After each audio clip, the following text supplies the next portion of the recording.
好，我們來看到川普一句話，他說我愛通膨哦，這時候可以說是惹怒了全美的民眾。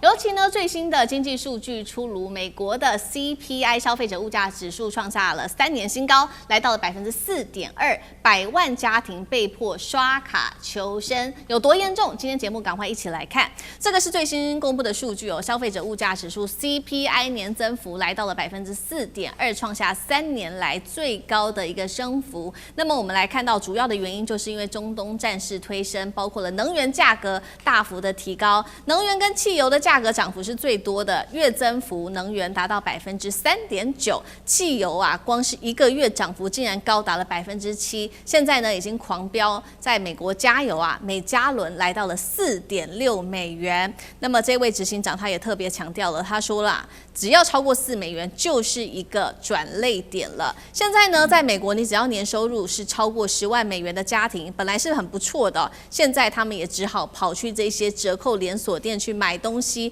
要勒緊荷包了。因為呢，東西太貴了，還有什麼卡債啊、房貸等等要繳，結果美國民眾這麼的苦，川普卻說一句說我喜歡通膨，好，氣壞了美國人。那麼可以來看到現在通膨對於美國的影響到底有多大呢？剛剛我們特別講了，這個加油因為太貴了，所以呢他們乾脆就說那一次加油不要加滿好了，加少一點，所以呢已經降到一次加油可能會不足10加侖，以前是不會出現這樣的狀況的，並且美國人民開始減少非必需品的開支了，尤其我們看到呢這些非食品類不一定要買的東西銷售量下滑6%，服裝還有鞋類也不一定要買，現在降幅高達最多7%。年收入比較低一點點的4.5萬美元或者是低收的家庭，他們乾脆就是減少食品的支出了。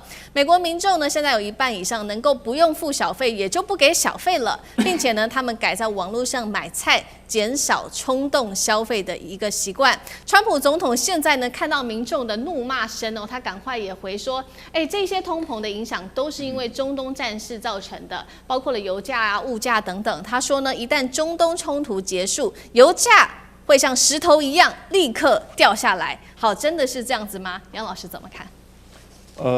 油價在2月28號之前是72塊美元，我們用布蘭特原油。然後呢，從2月28號到現在為止哦，它一度2次最高曾經飆高到120塊美元。現在大概4月7號之後，4月底的時候又有一次飆高，之後到現在為止呢，1個多月都一直停留在90塊到95塊之間。今天的價格是93.3，所以我們一直持續的維持這樣子一個價格。為什麼？因為荷姆斯海峽它的封鎖造成每天至少減少800桶到1300桶的原油缺少。那這個缺少，大家就從一些增產，美國增產、俄羅斯增產，然後呢，這個戰備儲油。現在戰備儲油基本上是在越用越多。早期的時候，大家只是一個心理上說我們會有戰備儲油。那當然，油價就飆高了。美國從戰前2月27號平均是2.98塊美元1加侖，現在是多少？4.15塊，那就漲了五成以上。那這個會不會有壓力？那當然有壓力了。美國人這個喝油跟喝水一樣，對不對？哦，我們以前在美國念書的時候都是一樣啊。那加下去，所以為什麼現在車子越買越小？因為這個油用的少。然後呢 ，CPI 指數現在4.2%，那是川普講這個話，通膨越高越好，那真的不知民間疾苦。那現在面臨的選舉，民主黨人現在就開始在罵，然後呢，後年要準備選總統的人，像那個伊利諾州的這個州長、加州的州長 Newsom 就都開始在罵，所以已經變成一個政治議題。那至於如果說就是如果真的簽訂個協議，油價會不會往下跌？當然一定會往下跌，但跌到什麼時候我們不知道，因為基本上其實今年跟明年呢，一般來講，整個油的生產是過剩的，油價格應該在沒有發生伊朗戰爭的時候啊，應該不會高於到80塊以上，那甚至72塊可能會再往下跌。可是現在簽了協議之後，會不會立即的跌下來？我跟各位報告，不會立即的，因為誰相信這個協議能維持多久？這就是一個問題了。所以你必須要不斷的雙方，美國跟伊朗都要展現真的誠意，然後呢，慢慢的建立信心。國際的油價、國際的金融、國際的股市、匯市也必須要看到這個過程當中，因為說不定哪一天它又蹦出來一個封鎖荷姆茲海峽管理，然後呢服務費，然後或者是川普這邊又來打個49枚戰斧飛彈，反正他一年可以做80多枚嘛，所以這樣子的一種情況，我覺得到了年底之後哈，就會還是產生這個衝擊影響，因此不要太樂觀說油價會大幅的跌，當然它會回到合理的價位，這是確定的。好，那李將軍又怎麼看呢？川普說他喜歡通膨哈，這真的是非常的惡劣哈。那這比何不食肉糜還要更惡劣。对，何不食肉糜？最起碼说，你吃不了飯，那你去吃肉嘛。可是通膨確實是造成美國人生活上很大一個痛苦哈。那這次來講的話，大家都在等昨天晚上美國所公布的 CPI 指數，後來公布是4.2%。那但是這個核心通膨也漲到2.9%哈。雖然說這個沒有高於預期太多，那預期大家都認為說一定會到達3%了，那2.9%好像感覺上面還好，可是它畢竟是漲，大家不要小看這核心通膨，因為核心通膨關係到民眾最迫切的這種食衣住行消費啊，這些活動就已經漲了2.9%。好，那你如果漲2.9%的話，那美國的民众收入到底是多少？我跟各位講，他收入沒有增加，反而還實質上面的下滑哈。大概根據統計來講，幾乎下滑0.7%。由於對一般的打工族來講，他算的是時薪，時薪下滑0.7%。那東西漲了，結果我收入反而減少，那我怎麼辦？我一定第一個就是我減少我的開支嘛，我馬上要精打細算。所以以前我們去加油都很豪氣哈，就開到加油站，這個95加滿。都快要開到沒有油的時候，油箱裡面快要沒有油的時候，95加滿。現在不是現在只是說加10加侖。我記得這個有一個笑話啊，說有一些這個開了豪車哦，到加油站裡面。那大概他為了炫耀，他只能加油，只能加100塊錢啊，這個帶女朋友神氣一下。那現在美國不就是這樣嗎？但是美國人生活他一定要開車，他沒有開車是不行的。那每加侖飆漲到4.6是什麼概念？其實你跟他講說是這個布蘭特原油漲多少，他們可能感覺不到，一般的觀眾可能感覺不到。我跟各位報告，去年來講，每加侖在美國平均油價1塊錢，那現在到4.6，等於漲了4.6倍。對老百姓來講，那生活壓力有多大？好，那我剛剛講了，物價這個上漲了4.2%，那你實質收入的這個薪資反而下滑了0.7%到0.8%，那老百姓怎麼生活？第一個，我精打細算嘛，所以他們現在加油一定要很節省的省。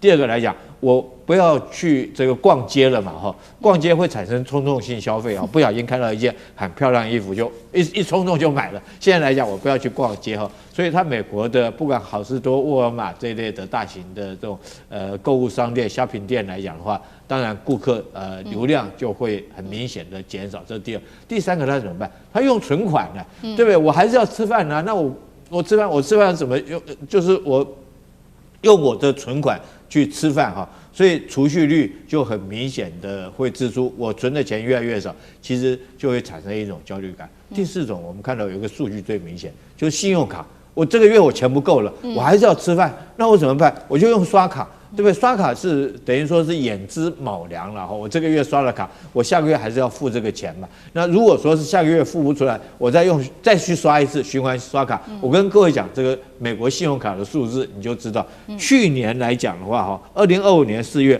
它刷卡占23%而已，23%其實也不低了，以美國生活習慣。但是今年3月到36%，你看看暴漲多少？為什麼要刷卡？第二個，我們用金額來看的話，從3.74兆暴升到3.76兆哈，所以美國人刷卡變多，為什麼會變多？就是我為了要生活，我不得不用刷卡方式來應付我現在的生活。對，確實哦，現在卡債的問題也是美國的另外一個重要原因。那剛剛將軍幫我們看到這個分期的比例增加到36%之外呢，信用卡的餘額的金額也暴增哦。再來就是呢，信貸的部分，消費者信貸同樣呢，來自於聯準會的數據也是暴增的。5月份消費者信貸207億美元，是高於預期的180億。那未償還的信貸逼近了5兆。重點是，大家之前住美國都是尋求一個美國夢，沒有想到最新的民調顯示呢，2/3的美國人已經認為美國夢不成立了。尤其30歲以下年輕人，只有2成是相信還有所謂的美國夢的。賴老師怎麼看同樣的問題？美國的一年的 GDP 總生產值大概就是22兆多一點啊。那現在你看，連負債都要到5.1兆，那是一般民眾的負債，還不包括政府的負債啊。所以我們從這個角度來看的話，就是說美國的整個社會民眾的負債額度實在是太高了啊。因為我一年的總生產值22兆美元，並不表示說22兆美元都換成為薪水，對啊。事實上是有很多的基本的成本，換成工資的話，事實上是有限的啊。那更不用講它的利率、它的獲利率了。以這麼高度的信用貸款來看，信用卡的信用貸款來看的話，你想對於美國人來說，他現在最擔心的就是他的這個負債的這個鏈一旦斷了，那他怎麼辦？也就是說卡債被減掉。如果他哪一天他的一張信用卡被減了以後，第2張、第3張這樣連續被減，他可能就會面臨破產的可能性越來越高。過去我們常講的美國夢啊，也就是說一個藍領階級，不要講說這個白領階級了啊，一個一般的藍領階級在工廠上班的人，他都可以，他的太太不用上班，他可以養孩子，他可以有一個 house， 有個洋房可以住，有汽車。他家庭的這些電器設備都是齊全的，那他本身只要殷殷實實的這樣的一個工作，他都可以過這樣的日子，這是多少人羨慕嚮往的生活。可是現在美國的藍領階級已經沒有辦法維持這樣的一個生活，事實上連白領階級都很難維持這樣的一個生活了。那這個當然就會有2/3的美國人，他們認為我們的美國夢已經不存在了。是啊，過去我想我們去歐洲、美國留學，像永明兄他是到美國留學，我是到歐洲留學。那在美國比歐洲還更好的地方是在於他們需要非常多的這個打工族。